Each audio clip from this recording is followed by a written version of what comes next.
Hey guys, welcome back to another episode of Football Roundup. It's your boy Jay-Z. We're going to talk about the Champions League today. And right off the bat, I want to start it off with PSG going up against Club Brugge. This was actually a really good game. I think everyone expected PSG to win, but I want to focus on the performance of Mbappe, who's really just taken over this team actually. I think a lot of people thought that with Messi coming in, Messi would be the main guy. Of course, everyone knows how important Neymar is to that team, and I thought Neymar would have, a bigger role as well. Unfortunately, Neymar got injured, but even before that, it did seem like Messi's inclusion to that team kind of distorted the balance, but I never would have expected Mbappe to really step up and be the one to take over this team, and he did it in this game as well, scoring the first two goals very early in the first half, later on as well helping out Messi get his goal as well as him taking the penalty. I don't know if that was something already established at PSG where Messi's the one to take the penalties if Neymar's not there. I know there was that occasion where Mbappe wanted to take the penalty and he took it from Messi, and when he shot it, well, he missed. So maybe there was some talk afterwards from the manager saying, hey, if Neymar's not on the field, Messi's the one to take penalties. But regardless of that, great performance from PSG. PSG actually only finished behind Manchester City, who actually did lose their game against Leipzig, which I thought was interesting. I don't think anyone expected that, but either way, it makes no difference. Manchester City is top of the group, PSG second. So we'll see who they end up going up against. Apart from that, Liverpool actually went up against AC Milan. Milan being one of the teams that I really wish did a lot better. But Liverpool is too good of a team overall.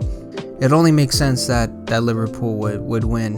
However, Liverpool actually didn't lose a single game. Not only did they not lose, they actually won all of their group stage games, which is really good for them. Keeps the momentum going, and we all know that Klopp wants to win everything regardless of the competition. And apart from that, I also want to talk about Real Madrid going up against Inter. This game I thought would be a lot more difficult for some reason. I think highly of Italian football. I think highly of Inter. I think the team that they have is great. I do think that the loss of Lukaku really hurt them, but I still think they're a great team, and they are. But this game, Real Madrid just were the superior team. They had the better chances. Even though there was a lot of back and forth, Real Madrid still seemed like the clear better side, basically. Kroos ended up scoring a golazo, and then Asensio scoring probably the goal of the group stage for sure, I would say.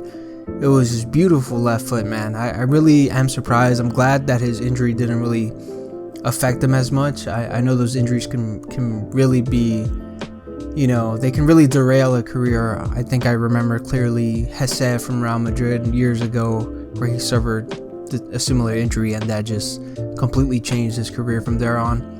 But really glad for Asensio, really glad for Real Madrid. They're doing great, and both of them actually go through as well. Inter and Real Madrid go through, and Real did finish top of the group, Inter second, so we'll see who they end up playing with.